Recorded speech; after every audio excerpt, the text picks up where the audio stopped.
All right, welcome back to Lionheart Radio. I'm your host, Rick Alexander, founder of Lou Aviv in San Diego, California. And today I am in San Diego. Actually, is this San Diego? Yes, it is. Okay, perfect. Today I am in San Diego, California with Dr. Meghan Helwig. She is the founder of Primal Strength PT. Thanks for being on. Thank you for having me. So for OG Lionheart Radio listeners, if you remember back, we had Dr. Helwig on a few months ago now, quite a few months ago. And one of the things you learn when you are trying to do your own podcast is that audio content is difficult. Quality audio content is difficult to come by. And we had such a great conversation filled with a ton of content. And I really just did not think that the quality of the audio content did the conversation justice. So I wanted to have you back on, talk about what you're doing now, some of the new things that you've been up to, and then and also just to provide more of what you've been doing for our listeners. Awesome. Thank you. So also right now, I saw on Instagram you've been doing a lot of stuff with RockTape. Yes. What do you do with them? So starting December, I'm going to be teaching for RockTape. So I'm going to be doing like 3-day tours with a continuing education company, teaching their basic and performance courses, and then also their rock blades, so their instrument-assisted tools courses. So last time I think we did talk a little bit about RockTape, but for everybody listening, because I think that there's a lot of misinformation going around about RockTape in particular. So in your opinion, what is it good for? What can it be used for? There's so many uses. So depending on the use, kind of depends on how I apply it, but basically I use it as a extension of my hand. So when I see a client and I do a lot of soft tissue work, because I am a manual therapist, putting the tape on sends a signal to the brain. So it's kind of an extension of the work that we just used to reinforce what we just did, and then let them go home and continue with their corrective exercises. So it could be used for pain. It could be used for kind of a neurosensory effect where just touching the skin is sending a signal to the brain to reinforce something that we're working on, like a pattern, some kind of movement pattern to give feedback, or it could also be used for edema and swelling. Okay. So depending on what we want to use it on depends on kind of how we're going to apply it. Okay. So if we're talking, when you're talking about sending a signal to the brain, are you having them move through a range of motion that while you're manually manipulating, and then having them do that same thing with the RockTape later, or what do you mean by that? So it depends on what we want to do. So say it's for pain. The tape is actually going to be sending a signal, kind of trying to inhibit that pain signal to the brain. Or say you're using it for edema and swelling, we're using it as a liftoff effect. So there is a recoil in the tape, and we're trying to use that liftoff to open up space to actually allow more drainage or flow of the fluid under the tissue to clean out some of that swelling. Okay, so if you go to any local CrossFit competition, you're going to see people taped up like a construction site. And what do you think? All right, so if you want to get the benefits of RockTape, do you think that you have to go to a physical therapist such as yourself? Are these, because I would say that most of the people, I think they're doing home jobs out there. Do you think that that's feasible? Because I know there are videos on YouTube on how to kind of manipulate this stuff.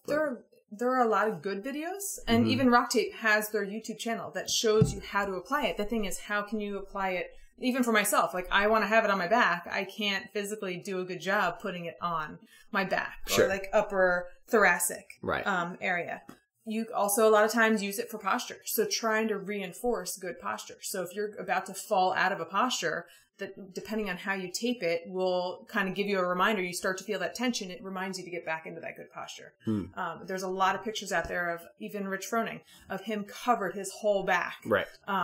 During the games with certain things. And a lot of those Which is why you see other people covered. It's reinforcement for posture to maintain good form for certain things. So depending on how I apply it, so I would put my client into their ideal posture and then tape them. So then when they go to fall out of it, they get a reminder. Oh, they feel tension. It pulls them back in. So a lot of times you can use it for posture. You can use it for pain. And like that neurosensory effect, it's giving you a reminder. It's giving you feedback the second you start to get into faulty form. So you're trying to reprogram that movement pattern almost. Exactly. Gotcha. Now you have a background in Ironman, right? And this year you progressed further than the Open in CrossFit, which is more than 99.99% of human beings. So with that, I mean, that background being so diverse, when people come to you, what are you trying to draw from everything? Do you have a way that you look at physical therapy in order to treat somebody? Does that make sense? I would say I'm very outside the box. If you're coming to me from your shoulder, I'm looking at almost everything. I'm looking at the shoulder, but I'm looking at everything else in that. Our body works in planes. It's more movement patterns. We're not just like one muscle here or there. You can't test in isolation. It's all connected. So I'm looking at from the ground up, from the head down. I'm looking at their breathing. Breathing's huge, and then their history is going to be huge. So whether it's stuff that went on with them as a kid, they might not think is related, but it's going to have impact on what we find in our session. We talked about this a little bit in the last time we talked, but I'm curious, is that holistic approach popular? I think it's growing a lot. I hope it's growing a lot because that's what I want. I want people to find other practitioners that look at the big picture. Right. That aren't just going to be, oh, your elbow hurts, I'm going to work on your elbow and send you home. Because a lot of the times what's working well is what's painful. Usually it's above and below, whether it be maybe you had something going on in your wrist, maybe you had something going on in your shoulder, or it could even be neck, jaw, something else, head trauma, scars. I mean, there's so many different things. So that's where I break it down. And we're sitting there, we're talking a lot in the first session. And I try to get a lot of history going into the first session so we can, really get to the bottom of what could be driving the movement patterns or any pain that any of my clients are having. And when you're talking about pain, when people have a pain, is there a way how do you know whether that is referred, whether that is being caused by some kind of compensation in movement, or whether people are, or whether whatever hurts is the actual problem? I mean, pain is basically just our body's way of saying something's going on, whether it be, actual damage to tissue, or it could just be like a warning sign, something isn't right and we need to get to the bottom of it.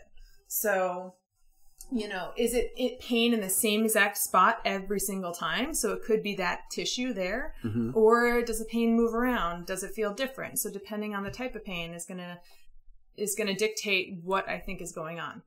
Is it bilateral? Anytime something's bilateral, I don't think it's that. It's something more center. It's something more core, neck, breathing. Breathing is going to be the biggest thing. Sure. If they can't breathe properly, we're not going to get as far as we would. So I correct everyone's breathing is the first thing when they come in. It's crazy how breathing is becoming kind of in the forefront of things right now. I think it's a lot with XPT and Brian McKenzie's work. And, I just finished up doing the Athlete podcast, and a lot of what we talked about was like reprogramming breathing patterns. And it's funny because we're in the midst of this technological revolution where everybody's racing towards singularity, where we're going to merge with fucking electronics, right? And it's like, no, we need to teach you how to breathe, something that we've been doing. Yeah. I mean, just yesterday I went out on a bike ride and I tried to climb Torrey Pines solely through my nose. How'd that go? I failed miserably. Okay. But even just trying it was huge. Yeah. We don't realize how much we revert to breathing through our mouth, but when you breathe through your mouth, it's going to be more accessory.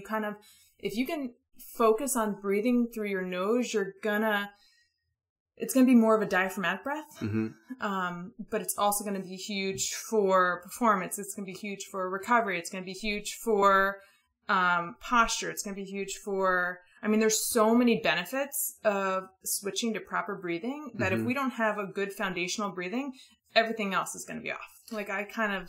If we can't breathe from our diaphragm, our core is going to be off. Our back's going to be off. Our pelvic floor is going to be off. Our main stabilizers that are going to affect how well our extremities move. If our foundation's off, it's going to all kind of have a cascade effect. I saw Dr. Andy Galpin just released, he maybe didn't release it, but he just posted a study on his Instagram about how nasal breathing's actually been starting to be shown to actually just increase endurance.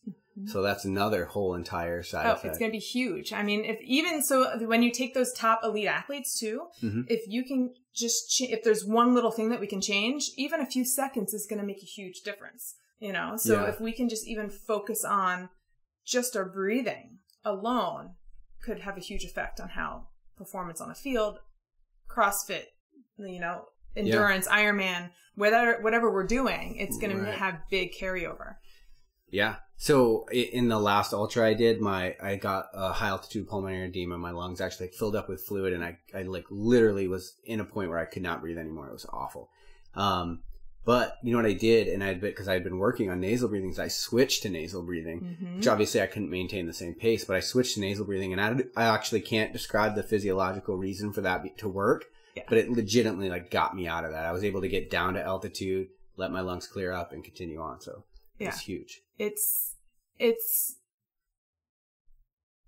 I don't even know where to start with it, but if you look at your history too, is going to have a huge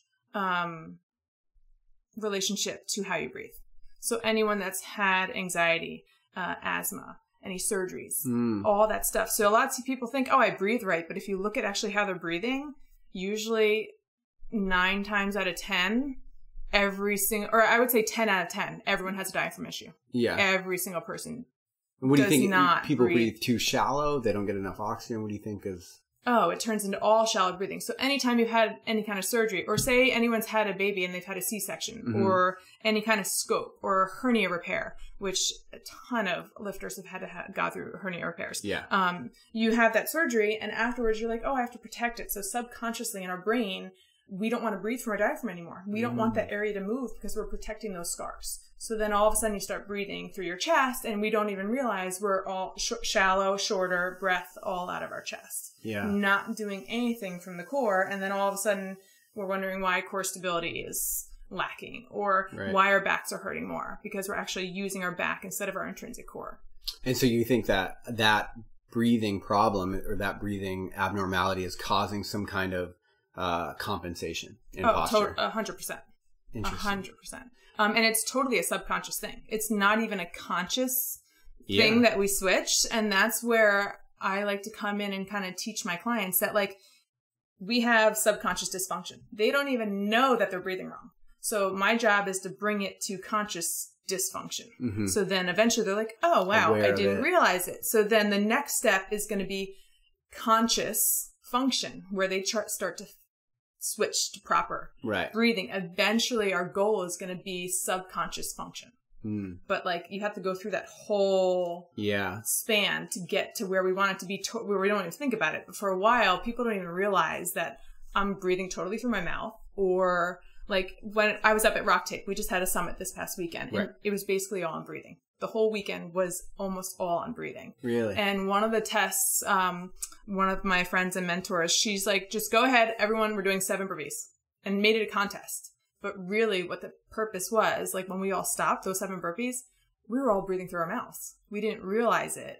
It was more of then, as a recovery reset, how quickly can you get back to like baseline breathing? Yeah, down regulate. Of switching to just all nasal breathing and get back to that base. But it was like just like a little test. We don't even realize how much we're all breathing out of our mouths. The second we are, all of a sudden it's like, oh, it's a competition, go all out. It's like we're all mouth everything's breathing. Out the window. And everyone not thinking about any of that kind of stuff. And so that's actually an interesting point too, is like what techniques can people use? Because that's, I think a lot of times we finish an intense workout and then we just go for the protein shake and we put no thought into what comes next. So one of the drills she had us do this weekend was like a nasal clearing technique, where you took a huge breath in through your nose, out through your nose, plugged your nose, and started walking. And how many steps could you take before you had to take a breath? And it's funny how much more clarity or clear you felt after doing it. But I think it's just because it was just clearing, and it's like, it's more of the CO2 utilization. Like, how much are you truly utilizing? We burn off so much more when we're breathing through our mouth. You need that CO2 to carry the oxygen. So I think she said like ideal was like 80 breaths or 80 steps. I only got to like 30, and I was like, I had to take a breath. Some people like do like 10 steps, and they're like, and it's more of a mind game. It's like almost like a panic. Like, I need air. And it's like, you can train yourself to be able to go longer breathing properly, or being able to hold your breath longer. It's something we can train. And I think a lot of the more elite athletes, that's just one thing of that mental toughness that you can work on breathing. Who would have thought that that's going to be something that's going to be a game changer for our performance. And you know, the other part of that too is you can condition your mind to have a certain response to stress, which we're fucking terrible at if you don't practice it, right? Like I would see it all the time when I was an instructor and we were putting students through underwater knot tying. Students would get down there and literally in 5 seconds start freaking the fuck out. And it was like, bro, you've been down here for 5 seconds. You were just freaking out because you're freaking out because all of a sudden your brain was like, oh, I don't have oxygen and I don't know how to respond. So it's interesting to what you're saying is like you can train yourself to have a calm response to that stressor. Yeah, and my one friend Shantae, she's the movement maestro on Instagram. She said, the first time she did it, it was like 3-4 steps. She's like, oh my God, I have to breathe. Yeah. You know, and the first time in that, like she told us that beforehand. So it's almost like it prepped us a little bit. So I'm like, okay, just stay calm. Yep. See how many steps you can take. And it was funny. There was like probably 30 or more of us in the room. And we were all just walking in like circle and seeing how many steps we could take until like you couldn't do it anymore. Right after the exercise. Right. No, this was like the nasal clearing. So big breath in and out through the nose. And then we're walking, holding our nose. Okay. And then as far as you can go. Until you had to like let go. Okay. And what's like the chief reason behind that? What do you think? The reason behind which? Like doing that exercise. It was just more of a nasal clearing and it's more of the CO2. And I would have to go back and look and see. She gave like a good description of it, but it was more of just that challenge. And it was more the mind game of seeing where you can train yourself to be able to, handle that stress. Yeah. Yeah. But it was more, she broke it down into the CO2 and oxygen and utilization and, because earlier in the day she had talked about recovery and mouth breathers and it was like the whole big like shut your mouth kind of thing. Right. Yeah. And that's what, it's funny because that's what Brian McKenzie said on my podcast. He's like, we are a nation of mouth breathers. You know, and you know what's funny too is once you start putting in these kind of nasal breathing protocols, for me, because I was getting ready to run this ultra, what I would do to train is just jack the treadmill up as high as it could go, put on 4 miles an hour, nasal breathe for 45 minutes to an hour. And it's just interesting because once you finish it, then you're cognizant of the fact that you are a mouth breather. And you find yourself shutting your mouth a lot more through the rest of the day. You don't realize how much we're doing it. And that's the whole thing. It's like going through that subconscious to conscious dysfunction, realizing how bad we are at some of that stuff. And just, it's like posture. It's like our sitting and like texting, all that stuff. It's like horrible posture. No one realizes how bad of a breather they are. So we're all bad breathers. We're all going to have diaphragm dysfunction. And if you think of the attachments on the diaphragm, you have core, pelvic floor, like everything from the back, the ribs, the spine, it attaches to everything. So if your breathing's off, all that other stuff's off. So like we're just doing ourselves a disservice. And what we work so hard in the gym. You think we're trying to like do everything with our diet, but then we just don't want to work on breathing. Like the basic, the biggest. That's the first thing we do when we're born. Right, is we breathe. Right, but we f it up along the way, and you know it's like we f up posture. We f up like look at us trying to squat compared to like a little baby squatting. Like they have perfect form. Yeah, and we just mess it up over the years. Yeah, is that the impetus behind Primal Strength PT? It is. So it was kind of like I was sitting around. I was actually one of the owners of the box I was at home, and we were trying to think of names. And I was like, that's what I want to get back to. It's like, I want to get back to the function that we were born and we were meant to have, you know, and we lose it all. And if I can give that back to people, that's what I want. It's like my little slogan was like, unlock your potential. Like we were born with a certain amount of potential, but we just like cut it short over the years with all the stuff that we do, sitting in front of a desk, you know, breathing horribly, diet, all that other stuff. So if I could just unlock a few of those things and give that back to people, that's what I want to do. Yeah. And people at that point realize how much more you're actually capable of, right? And so let me ask you this. We've talked a little bit about breathing. What are other big things that people are going to see in their everyday life as we know it now that really start like standing in the way of people's full potential? Like what kind of things, maybe like being on your phone, like what kind of things do you think are really slowing us down as fit humans? Oh yeah. Well, first of all, our jobs, like just our posture, sitting. I mean, if people are sitting all day, get a stand-up desk. Just little reminders of little things that they can do. Cause I feel like that's one. We're not meant to sit. I think that destroys us. Our diets doesn't help us at all. Right. Of course. You know, it's the anxiety of stress of everyday life. Yeah. Yeah, it's interesting. I was thinking about this today. It's like we think that, you know, you have to manipulate the inputs that you get in order to get a desired outcome. But we, for whatever reason, forget about that. And we think we can like input fast food and output high performance, or it's just fucking crazy cycle. No, and it's like, and a lot of times, are you an emotional eater? Like for me, I know that was the case a lot too. Like I didn't realize, looking back at what I ate in high school and like college and stuff, it was horrible. Right. But now it's like, are we eating to perform? Or are we eating because, our stress in everyday lives? Like it's more emotional eating, stress eating, and that carries right over to our performance. And how do we carry our stress? I see so many people that come in that are like, their neck is driving everything. Like their whole posterior chain is their neck is compensating. Like I try to test their hips and they blow out totally weak. All I have them is like tilt back or shrug a little, and they're testing super strong, and their pain goes away. I'm like, you have to use your neck just to get your hips to fire. Like these weird connections, but it's their everyday life, is their stress. That's how they happen to carry their stress. So just breaking down what they do every day, or even just like sleeping, other stuff, breaking down their little habits, but the things that you do. So like say the things you do all day, 8-10 hours a day with work, are what are hurting you, but you don't feel the pain when you're doing that. You feel it when you go to the gym to do your 1 or 2 hours. So it's like the stuff we love, we end up being in pain, but it's not from the gym. It's from what you're doing all day. So something you just mentioned, which was your relationship with food. Clearly you figured out some way to curb that. I'm assuming, because you're a high performer. Yeah. Right.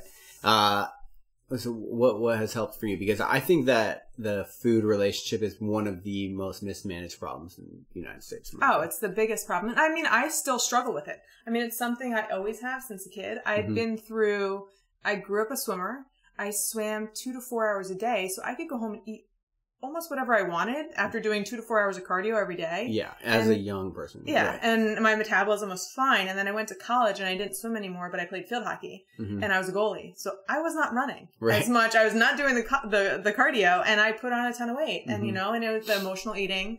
I didn't like that I put on weight. I have a horrible sweet tooth. That still gets the best of me all the time. But, sure does. And then I was in the whole bodybuilding and figure and bikini world. And that was like a whole nother test of, cutting for a bikini show. Yeah. And, seeing what my body would respond to. And I totally plateaued. I had someone doing my diet that I think they did diet more for people that take supplements and other drugs or whatever. And I wasn't. I was natural. And, I wasn't responding. Right. And so I switched to someone else and doing more macros. And then, I still play around with it now. And from going from an endurance athlete and, doing all cardio to 20 plus hours a week when I was training for Ironman, like I could still eat a lot more then, and I wouldn't see it as much. Where now, if I'm not doing as much cardio and the heavier lifting, I put on weight quickly. So it's just playing around with it. And I think I found doing macros is what works the best for me. Oh, that's good to know, because I started that today. Yeah. Literally today. And I've messed with a lot of other things. But you know what I hear, like just from your story talking about it, it's like you are constantly evolving in your approach to things, right? Which is, I think, probably one of the, they say success leaves clues. And one of the really good things about this podcast is I get to interview all these high performers. And one of the things that I'm finding is like, they always have that evolution mindset. They're always down to learn something new, to try something new. And then they carry that into the next thing they do. Oh, yeah. And I mean, if I said I knew everything, like it's almost like the more I know, the more I don't know. Yeah. It's like the PT I am today versus the PT I was a year ago. And even like I treat totally different. I was beating myself up doing, it was just like all ART everywhere. My hands were killing me. And their knee hurt. I was working all around their knee. And now I've changed in how I treat. I've changed in my approach. I think it's more of a holistic, you have to look at the whole person. If a person comes in and they're super stressed and I ask them what's going on in their everyday life, like if they're closed off and like not willing to be open, I don't know how beneficial our session's going to be. Sure. Because how much of their pain is truly a mechanical thing, or how much of it is an emotional and has other drivers behind it, like what's manifesting in their body. So it's kind of like I need to be in a good place first off when I'm treating someone, because if I have a lot of stuff going on in my life, you have to be fit for service, right? Like, like I have to be open to being like, we play around with this where like I'll muscle test someone, and in my head I'm going to say like, I'll think they're going to be really strong, and like they test strong, and in my head I'll say like they're going to test really weak, and then they test weak. Like it's amazing the power of our minds. It is. And being able to clear things and put stuff aside and being open when you treat someone.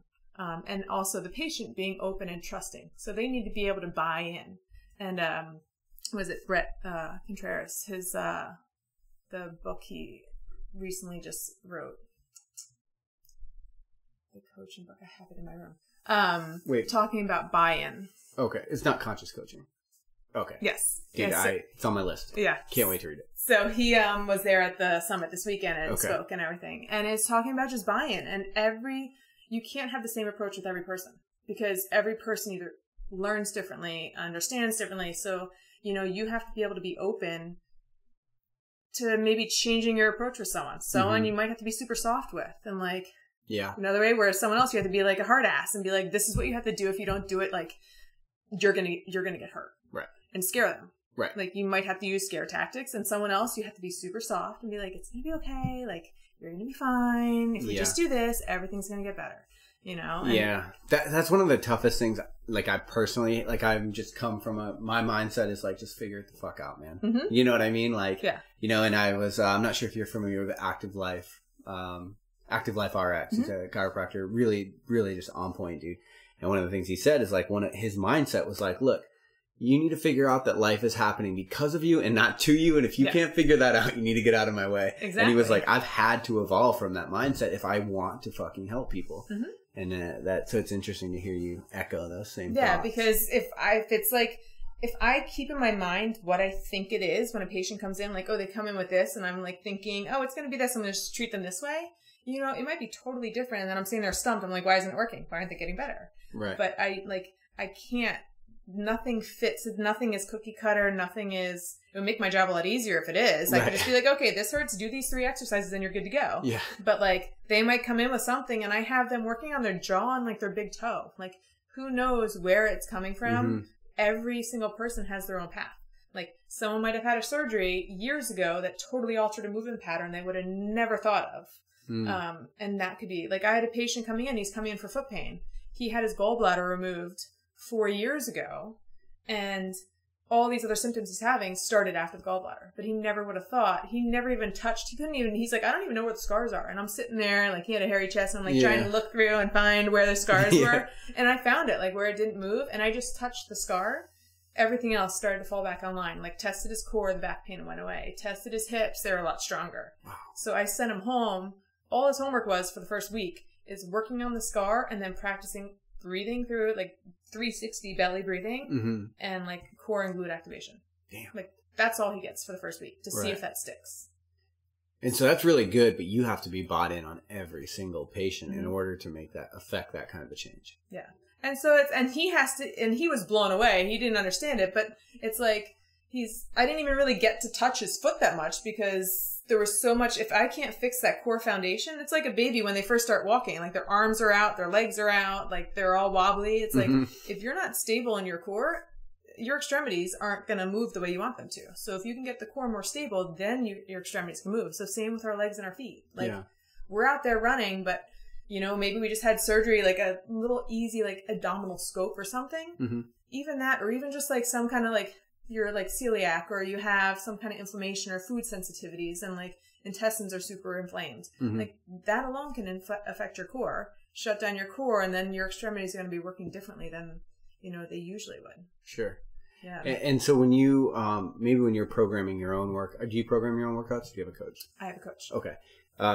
When you program workouts for other people, or maybe do you stay cognizant of this in your own programming, how much core work do you put in? I mean, I could probably do more of when I do it, but now I've changed, and as I've grown and realized that is key. Mm-hmm. For me, when every warm up every day, I go through a little mobility drill, but a bunch of drills, I'm crawling every single warm up. So I get on my hands and knees, I'm doing breathing, I'm crawling. That's our primal pattern. So a lot of times, Gray Cook used to say, if your kid starts walking early, kick him back down. You're talking about a bear crawl. Mm-hmm. Okay. Mm-hmm. But hovering over the ground. So knees not touching. Yeah. And I'll rock back and forth, side to side, all different directions while I'm breathing. But it's kind of getting that primitive pattern back. Yeah. And giving that cross pattern firing in the brain. The later the walkers sometimes were the better athletes, where they were drilling in that cross pattern firing longer. Mm-hmm. So. And so, okay, cool. So you finished with bikini, and then you moved into Ironman from there? I did. I went into triathlon. Oh, I think I did. Bikini was 2011. So I started triathlon like 2005, but took a little break when I was back in school. Okay. From it. And then kind of got back into it. Okay. Did you start off with Ironman distance? No, I started off with sprints, then Olympics, and then I was not a sprinter. Like, I could run fast, but not super fast or sprints. Right. I could go longer. I was just more of an endurance, like, longer. I hate anything under a marathon. I fucking hate it. So funny, I said I would never do a marathon. Okay. Unless it was in an Ironman. Really? So I've only done a marathon, so it might be a little messed up and backwards. Right. But I was like, I'd rather swim and bike before having to just go run, because I hated. That's why I was a goalie. I didn't want to run. I hate running. I was a swimmer. I was a competitive swimmer my whole life. Right. Loved biking, but running just. That's the worst part. The worst part for me. Man, okay. So getting into Ironman training, I'm only asking this because I'm curious because I'm getting ready to do my first Ironman. Ooh, which one? I'm gonna do one in Florida in December. Mm-hmm. So I've been tiptoeing around. It's been on the bucket list forever, and I'm like, all right, man, it's time. Your aerobic conditioning is where it needs to be. I mean, you know, I've been running a ton. I've been doing a lot of bike packing actually on the weekends, like not for fitness. You're going to be so fine. Yeah, I think I'll be all right. Yeah. But what did your training look like? Because I want to see how fucked up I am. So I found out like less was a little bit more for me. Okay. I never ran more than 15, I think, before, but that's because I was dealing with an injury. Okay. And when I got a few weeks, like I was supposed to have a few more long runs leading up to Placid, but I did do 2 or 3. So I did Ironman Lake Placid in 2014. I did do Quasi, which was a half Ironman, and I did do a half Ironman in Florida that year, leading up to it. So I had 2 like a B race. Okay. I had 2 half Ironman races in there. When I got towards Ironman, so like my Saturday would be a 6-hour bike ride with like an hour run afterwards. Yeah, Sunday would be like maybe a 30-minute to an hour bike, but then like a 2 or 3 hour run. And then I was a swimmer, so swimming was not the issue for me. So I just swam to maintain. So I maybe only swam once or twice a week. Okay. The swim for me was just, you don't get that much time. You don't. I wish the swim was like 4 miles. That'd be great. But, Jesus. Yeah. No. So then like Mondays would be like a recovery swim day. Tuesdays would be, I was probably doing 17 to 20 hours a week though. If you do an Ultraman, the swim is 4 miles. You know what that is? Yeah, but then how far is the run? Yeah, 50 miles. Yeah, that's too far. Yeah. But Ultraman's like a double distance Ironman, but it's done over 3 days. See, I would love to do that. If I can get my foot better, I've been dealing with a foot injury. I want to do Ironman again. In February. Oh, that'd be awesome. Yeah. Yeah. Okay, cool. So you did, what was it like adjusting to those brick workouts, going from the bike to the run? Your legs feel like lead. Like there's cement in them, right? Yeah. Okay, so I'm not alone in that. No, they feel like full-blown lead when you get off. Like, so you think at the end of your run, you want to start spinning out your legs. Drop the cadence. I mean, so the cadence gets higher. Yeah. Drop the resistance down and start spinning and flushing out your legs a little bit before you get onto the run. Like, that's what I would do. Just same thing on my swim. Like, at the end of the swim, I would start kicking a little bit more towards the end to start waking up the legs. Because I usually don't kick too much when I swim. Yep. Just as a warm-up, cutting out. Right. But, yeah, and I had a switch. Like, I think the reason I hated running so much is because I would go out too fast and then just die all the time. And my coach, he's like, I want you, like, tripping over your feet in the beginning of your run. Like, you need to slow down, and I want you negative splitting it. Like, I just want you doing a slow build. And it changed, and I actually started enjoying running, because then I would finally get to, like, 5-6 miles. I'm like, this isn't miserable, because I just didn't, like, go out too much. Red line right out of the gate. And then I was done. Yeah. And it was, like, a slow build, and I was loving it until... I got hurt, but... How many Ironmans did you do? One? Just one. Okay. I still want to get revenge because my bike broke at mile 40. Oh, damn. I was stuck in a small ring for 70 miles. Yeah. It's awful. I know. That's one of the things I like about competing, though, because, competing's never a perfect day. If you compete 1,000 times, you're lucky to get one day where weights feel light. Yeah, and or where probably the bigger thing for Ironman is going to be nutrition, too. Yeah. Like, if your nutrition's off and you go get on the run, your stomach's a wreck. Like... Yeah. I was trying to get, I think I was trying to get in 250 calories or so an hour. Okay. On the bike. Okay. It was like pouring rain for part of it. It wasn't super hot, so we were okay with that. I was so excited. I had like Reese's peanut butter cups in my halfway bag, frozen, but then my bike broke, so I was so flustered with that. I didn't even grab them, so I was like all disappointed. I'm like, that's all I was looking forward to. Like, I wanted the chocolate. Yeah. And so just having to adjust. My training leading up to it, I think I was oversaturating my bottles with calories, and the last 2 6-hour bike rides I got violently sick, at like the last hour of the bike ride, and then the last one like an hour later. Super sick because I was just putting too much in my bottles. Yeah, I've been there. You know, that's like one of the things I like about endurance sports is you have so many things to manage, and if you're doing a real endurance sport like an Ironman distance thing or an ultra marathon, like you have to like manage those systems for a very long time. It's a lot of time for shit to go wrong. Oh yeah, and going into Ironman, it was totally blind. Like I couldn't use what I was doing before, but I didn't have any more training time to try something else. So I just used what was on the course. Yeah. And I was like, I hope it all goes well. And it actually went great nutrition wise, but it was more my bike breaking and my foot injury. Yeah. So I was doing like a walk around. What was your foot injury? We still are dealing with that. I would just get really bad heel pain. And I think it's more neural coming from my back. Don't get any back pain, but it is more in like, nerve type pain. And have you spent time working on your gait? Like working on your stride and the I did, and I was doing well. I started a couple at Offshore CrossFit are running coaches too. And we played around with making sure I'm more on my toes, shortening my gait. And things were feeling good, but then some of the stuff started coming back. I actually got a massage that lasted way too long. She was great, but it was like a 2-hour massage, and I feel like she unraveled me and took away all my compensations. And I was like, I need those back because I was really good at compensating. Now, released everything so you weren't tight in the areas that allowed you to compensate. Yeah, so she released everything, but I should have gotten on the floor and just started crawling right after she worked on me to kind of reset stuff, and I didn't. We just started talking, and then next thing you know, I went to the gym, then I had a deadlift, and all these old injuries came back. So the foot injury came back this year, the week after I got that massage.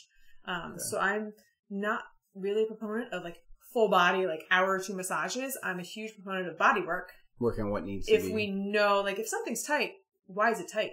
Like, if you're just going to go and release it, you might be taking away what your body's using to protect you. And that's totally what happened to me. Yeah. Like, she took away a bunch of stuff, and then I didn't replace it with activating what needed to be done. And all those old injuries came back. It just set me up to get hurt even more. I had a conversation with a really high-level powerlifter, and we were talking about yoga, and he was like, man, once I got into it, my lifts started going to shit, and I felt like I was going to get hurt because as a powerlifter, whether that's good for regular life or not, doesn't really matter, but as a powerlifter, you rely on being tight in certain areas. Oh yeah, in order to, and it's taking away stability. Like your brain, like when you go to bend over and you can't touch your toes and you feel it in your hamstrings, that's your brain telling your body, don't go any further. I don't feel safe. It's not because your hamstrings are tight. It might be your brain saying, don't go there. So like then we just go, no, I just need a foam roll. I need to stretch and do all this stuff to my hamstrings, and you're just taking away what your body's using to protect yourself. So then next thing you know, you're like, why does my back hurt? Right. Well, because you just went further than you should have because you're sitting there trying to stretch your hamstrings all the time. Or why do they get even tighter after you stretch them a little bit? Because like, so that's like the whole foundation of my practice is the why. Why are you moving the way you are? Why do you feel what you feel? And then breaking that down and getting to the bottom of it without, just giving you a whole bunch of exercises. Here, just do these for your shoulder because your shoulder hurts. Right. Why is your shoulder hurt? Is it because maybe your neck's not stable, so your shoulder has to work more? Or is your thoracic spine not moving enough, so the shoulder is working more again? So it's like the joints above, below, around it. It's like breaking it all down. Do you think it's possible to self-diagnose things like that, or do they need to go to someone like you?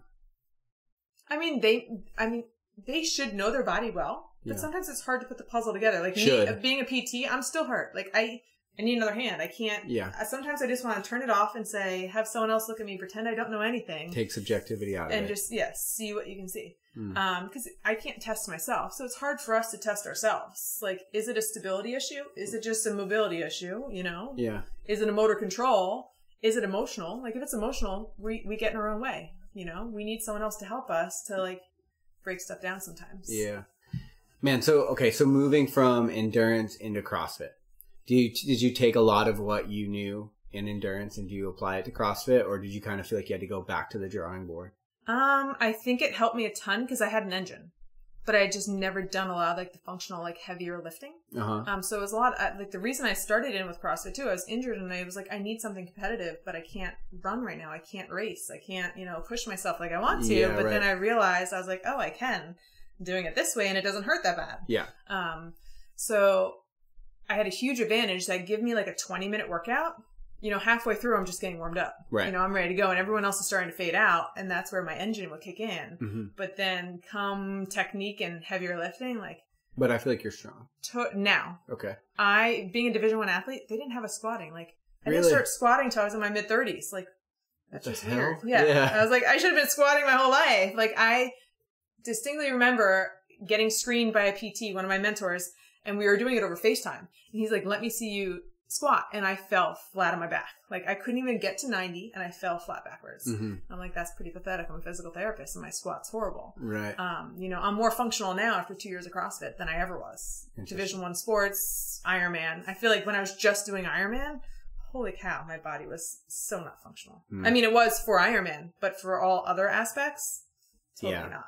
You know, like, as the host of this podcast, I'm constantly chasing an evolved conversation on the physiology behind the human condition. And that is like what I fucking do, right? Yeah. And I get to meet people like you that are like on the forefront of this. But if you go to a high school strength and conditioning coach, or like I stepped into mine a while back and I looked in and I'm like, wait, what are they doing? What the fuck are you doing? Like, we know this is not, God, we've evolved, like, you know, but people haven't. And that's, you know, no, and they're still stuck in that stupid box. It's like that old mentality, and it's unfortunate. But thankfully, I think there's a newer movement going, whether it be the breathing now. All of a sudden, it's like the new trend. It's not that it's a new trend. Yes, I want it to be a new trend because I want everyone to like look at breathing, but it's been around for a really long time. But it's just finally the research is coming out, or people are starting to pay attention to it. Yeah. Of how it can affect us. Yeah. Just movement. Like, how shitty with all the technology we have now, we're not moving. Like, you and I, when we were kids, like, you go outside and play. Right. You go inside for dinner. You go back outside and play. Like, there was no sit in front of the TV, sit in front of the computer. Never. You know, I don't remember washing my hands 500 times a day as a kid. Like, no. My mom, I remember, we had like a 20-minute rule. Like, I had to eat for 20 minutes because I would literally scarf my food down in 2 to get the fuck outside. Oh yeah. Then I was the oldest of 5 kids. So we come home from swim practice. Like, we ate fast because if you didn't eat fast enough, there wasn't going to be seconds for you. Right. Like, and we were starving after 2 hours of practice. So it's like, we were like, my mom would just sit there and it would be like gone. Like, she would just make huge bowls of stuff and it was just gone. And we were all, I mean, I was probably the heavier out of my sisters. It was like, they always made fun of me for that. Like, I would stretch out their clothes, whatever. But, you know, like, we were all endurance athletes to some extent. I mean, they were more sprinters than I was, but, that's because I chose the longer events because maybe I could beat them because they were so much better at sprinting than I was. So I'm like, I have to do something that I'm not getting beat at. But, finally, just that whole lifestyle is like, I think, yeah, technology is great. And now we can look at all the numbers. We can break down this. And now you can look at all these other, like, you know. Yeah. It's good when it doesn't come at the cost of intuition. Yeah. Right. So how do you think, and I'm just curious, how do you think we kind of correct the ship then? I think we need to make people more aware. Like, do people understand, like, we're basically killing ourselves. Right. Eating shitty, you know, breathing like crap, moving like crap. And we're just setting ourselves up, and don't even get me started on healthcare and, you know, drugs. Like, a lot of the doctors like, oh, just take this drug and it'll make you feel better. You know, that's just causing so many other problems. Like, if you just cleaned up your diet, started moving and learned how to breathe, a lot of the stuff will go away. You know, a lot of the like stuff that we have going on is because of our shitty lifestyle. Clean that up and you don't need all the crap the doctors just want to feed you all the time. Right. I read a study in the UK the other day that said, and this is for the UK, but Western civilization is pretty similar. You're more likely to get cancer now than you are to get married or buy a house. Oh, I believe it, because the stuff they were putting in your bodies, like, it just has the whole, like, chain reaction of what it does to us. You put certain drugs in your body and then it does something else, and then you treat that with more drugs and and everything's becoming more resistant. So then you need to step everything else up. And, you know, and so many doctors are either so quick to cut or so quick to give drugs instead of trying other stuff. Yeah. Well, the holistic approach, like, I mean, I was just talking about with you, the way that you do it, like, that takes time. Like, if you are concerned about the monetary results of your practice, like, really, it makes sense to put people on a conveyor belt. Yeah.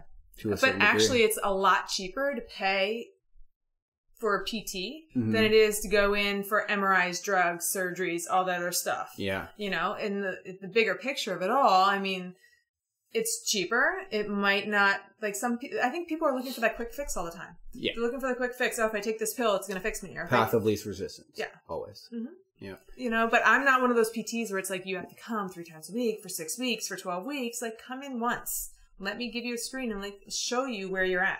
Let you be aware of where you're at, and then give you a little program to do. Maybe I'll see you the next week. See you. I do a lot of like maintenance plans. Like, some people I'll see 1 or 2 times a week, or maybe 3, depending on if it's something going on or if they're leading up to a big event that we need to correct a bunch of stuff. Yeah. And then we kind of wean down once a week, and then, or it might be once every other week, or once a month as like tune-ups to make sure our body is like staying on track, or we're not developing more compensations. That I'd rather see someone before they're really injured, and then where we're even thinking about surgery. You know, if we can prevent that, that's the goal. To get people in and clean up their movement patterns. They might not have to have pain. They might just feel a little off. Like, that's what I love to do, where then you look at their history and break it all down and give them stuff to do. And maybe it's just a little routine before they start to work out. Maybe it's a mobilization or, you know, activation kind of little like quick 2-3 minute thing to do that they can do a few times a day, you know, and that's going to prevent them from getting hurt. And so pre-show, we were talking a little bit about the direction of your practice, and you mentioned virtual treatment? It's, well, virtual consults. So going through and doing a consultation, seeing what's going on. So talking to them about their history, the path they've been on and where they're at, looking at their movement patterns. Even doing a virtual consult, like say if you're not here and it's remote and you have another practitioner and you want to have someone else in the room, or sometimes it's even better having someone else in the room, because then I can have them do little tests on them and see what's going on. So if there's another person there, it can be even better. But it depends on the type of athlete too. If it's a golfer, I might have them record a golf swing, or have them record a few things, or say an endurance athlete, record their gait, but also record their gait at the end of their run. Because a lot of times, sometimes you don't see how their movement patterns change when they're fatigued. Right. So virtually, I can have them where you FaceTime, but then you might have also sent me some other stuff and look at that. Yeah. And then kind of develop a plan from there. And so therein lies the huge benefit of technology. Yes, so that's where we need it. Yeah. To our advantage, and not be just sitting in front of it. Right. And is that something you're offering currently? Yes. Oh, cool. Yeah. So it's something where I just opened up a new office location up in Carlsbad. So I'm out of offshore CrossFit. And so I'm up there. I'm also, I have the RockTape where I'm traveling, but that's only once a month. But that's the nice part about being able to be remote too, is you can do it from anywhere. To offer those sessions. So I have on my website, you can email me and then we can set it up from there. There isn't a link to schedule yet, which that will be coming on the website. But for right now, just contacting me, and it's more of a appointment basis. Just figure it out. Okay. And what's your email? It's Meghan.Helwig. So MEGHAN .HELWIG @gmail. Okay, cool. And we'll link that up in the show notes. If you guys are driving, don't fucking crash your car right now. So, all right. So before we move on from training, you're focused on CrossFit, right? For my training? Or yes. Okay. So, because I was following your kind of journey this year, and you went beyond like I said at the beginning of the show, you went beyond the open, which is... That was my goal, and I surprised myself, which was nice. Yeah. And so, but during that, you're still, like you said, you were just climbing Torrey Pines on your bike, working on nasal breathing.